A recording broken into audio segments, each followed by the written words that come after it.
Hi guys, and welcome to another week of State of the Market. I'm Mark Fattori and I am joined by my co-host Jennifer Buzol. And in this week's episode, it has been a great week for innovation across the property sector here in Australia. In recent news, we do know that the Commonwealth Bank of Australia has joined a $31 million investment round in property technology startup OwnHome, which does say it can engage with thousands of first home buyers out of perpetual renting and adopting a model similar to buy now, pay later, which does remove the need for unaffordable deposits and stamp duty payments. Wow. OwnHome operates a model known in the real estate market as rent to own, which is more commonly used in the US than locally. OwnHome buys a house on behalf of its customer, handling deposits and stamp duty, with the customer paying an initial 1.5% fee and moving in as if it's their own home.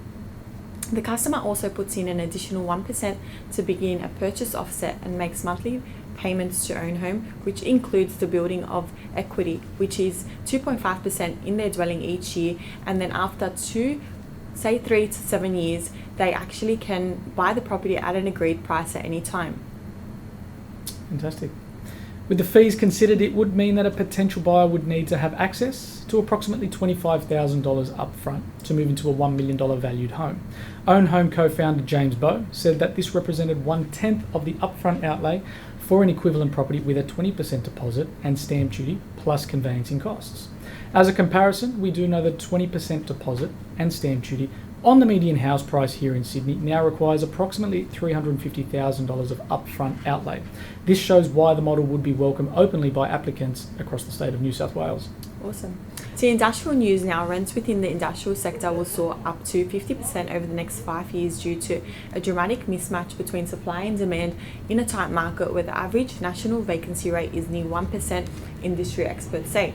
Double-digit rental growth on recent lease renewals is already being achieved by major industrial and logistic landlords such as Centura Industrial REIT, enabling them to lock tenants into much higher annual rental review benchmarks. Urban infill markets will be the star performers due to land scarcity, the growth in e-commerce fulfillment centres, and the ability of logistics businesses to pay higher rents for a more central location closer to their customers.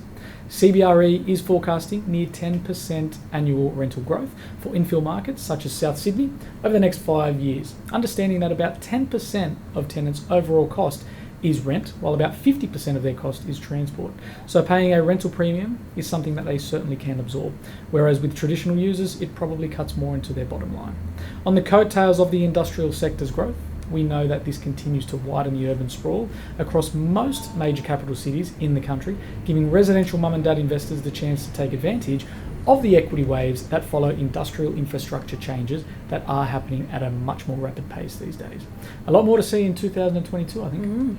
Guys, if you are wanting to get a clearer understanding of where major capital trends are starting to move in 2022, we do highly recommend that you get in contact with Mark or myself directly by following the links below.